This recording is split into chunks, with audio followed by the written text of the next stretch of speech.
Tonight we're going to go into some concepts that we as a team have been discussing and learning about for the past 5 to 10 years, and now that 2012 is upon us, the speakers tonight will be sharing a lot more from their perspective and their experiences leading up to this very important day in the world's history.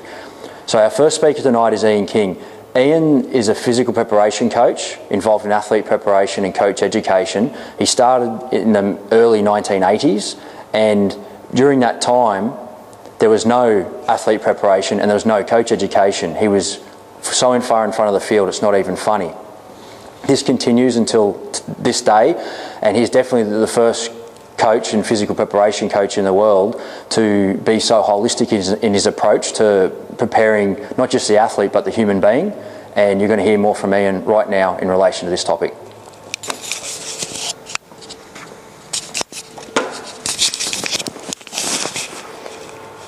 Thanks, Mitchell. Once people get over the shock of a physical preparation coach talking about the future, then we're all settled into it. So I'll let you come to terms with that in your own way. What I want to do is get back to the start slide, my apologies. Now, I'm going to dive straight in with the first slide, and I want you to read this quote. Day by day, now more and more people are buying into the idea that 2012 is going to be an absolutely catastrophic year for the European economy, wealth destruction, civil unrest, rioting, high unemployment, governments falling, and market chaos. Now, if this statement had been presented to the average person so much as 2 years ago, they probably would have thought it was a conspiracy theorist talking or an absolute fringe lunatic. So let's just see who made this comment. This comment was made by an employee of a major 4 bank here in Australia. Now, he wasn't necessarily saying that that's what's going to happen, but he was noting that there are more and more people every day with these concerns. So we've gone from a period where people were mocking of the possibility of 2012, when in actual fact they didn't even know about the concept of 2012, to the point where now there is so much evidence on the street that concerns people that mainstream observers are making quotes like that before. So let's go back a little bit in time.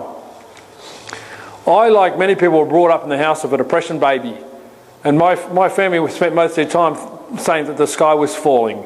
Consequently, I said, well, that can't be right. And I actually lived the bulk of my life through one of the greatest economic booms in our world history. Through the 60s, 70s, 80s, 90s in particular, we all experienced incredible economic expansion. And I came to the conclusion that the sky was not always falling in. So that was my introduction, being brought into a depression baby. My father was born into the depression, and his father had a young family in the depression of the 1930s. So you can understand why that coloured their views on the world.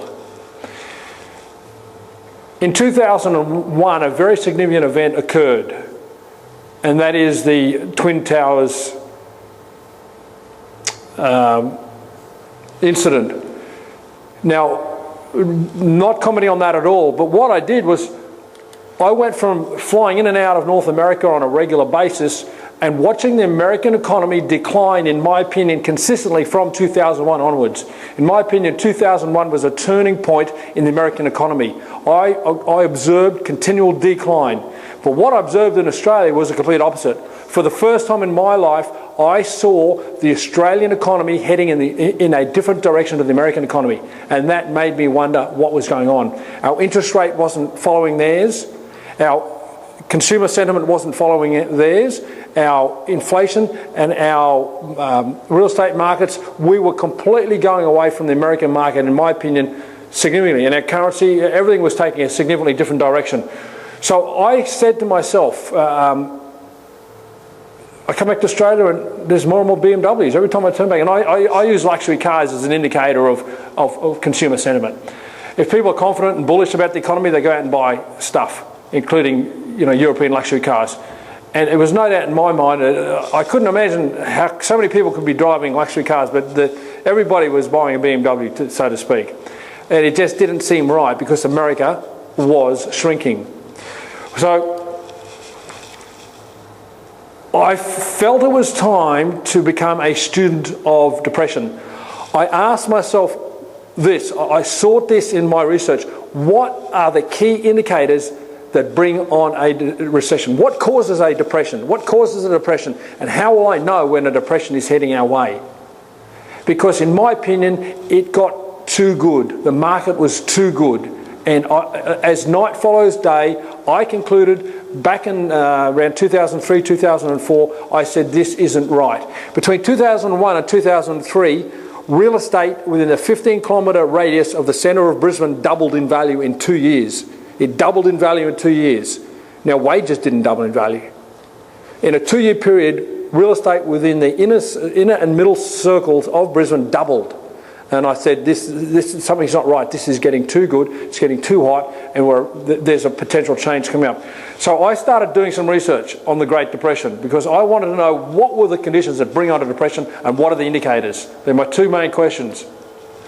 And ironically, when I was reading a little bit more diversely than that, I was reading basically a autobiography of a great Australian icon, R.M. Williams, and he described his younger adult years, and he said things were so good in the 1929, we thought it was going to last forever. And I said, that's it.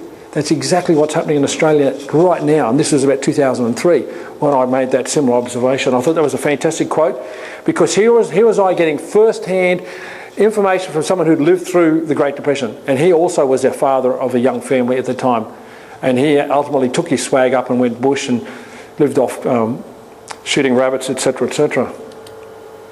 Now, in my search for the answer to number one, what causes the depression, and two, what are the indicators of an oncoming depression, I came upon the concept of 2012, and I became a student of that.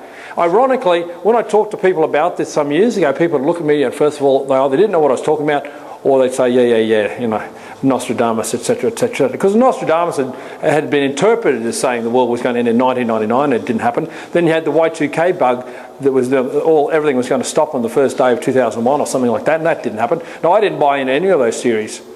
But this is one theory, or this is one concept that I'll take a little bit seriously, and I'm going to explain to you why.